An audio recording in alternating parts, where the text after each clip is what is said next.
역설적으로 들리겠지만 우리 마음은 지나치게 부담이 큰 상황뿐 아니라 지나치게 부담이 작은 상황에서도 일을 거부한다. 부담이 너무 크면 도저히 할 수 없을 것 같다고 포기해버리고, 부담이 너무 작으면 그 일을 해야 하는 의미를 모르겠다면서 일할 동기를 찾지 못하는 것이다. 중요하다고 생각하지 않는 마음은 행동을 이끌어낼 수 없다. 앞으로의 결과가 충분히 노력할 만한 가치가 있다고 느껴져야 우리의 마음은 움직인다. 그런데 문제는 성과가 장애물보다 작게 느껴지기 쉽다는 것이다. 우리는 보통 장애물에 더 초점을 맞추기 때문이다. 예를 하나 들어보자. 당신은 다이어리를 매일 작성해야 하지만 그렇지 않고 있다.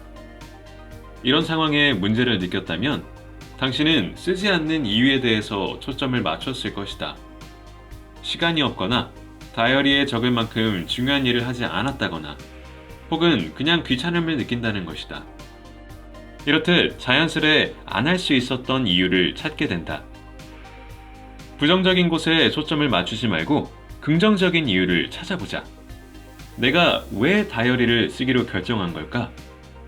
오늘의 일정을 정리하는데 정말로 15분을 투자하는 게 어려운 일인가? 안 할 이유가 아니라 할 이유에 초점을 맞추고 그 이유에 대해서 고민을 한다면 의욕이 생기는 경우가 많다.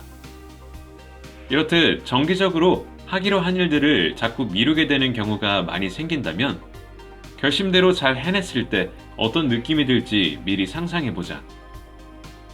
물론 하지 않는 것은 선택사항도 아니라는 단호한 태도도 필요하지만 우리의 마음은 단호한 결심만으로 행동을 지속하기에는 정말 어렵다. 우리에게는 기본적으로 내일이 늘 온다는 생각이 있기 때문이다. 나중에 언제든 할 수 있다는 생각은 가장 위험하면서도 유혹적이다.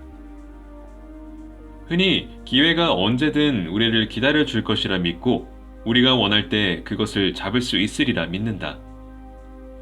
스스로 준비가 된 미래에도 여전히 건강하고 시간과 돈이 그럭저럭 뒷받침해 주리라 생각하는데 사실 그렇지 않다는 건 당신도 알고 있다.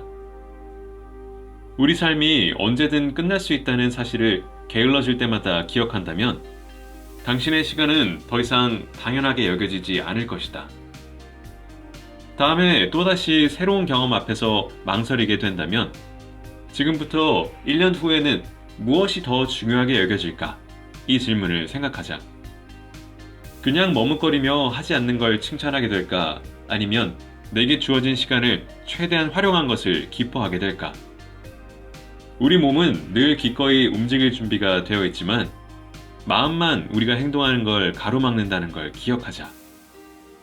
1년 뒤 나를 어떻게 생각할지 생각하는 것. 그러면 미루지 않고 행동할 수 있다.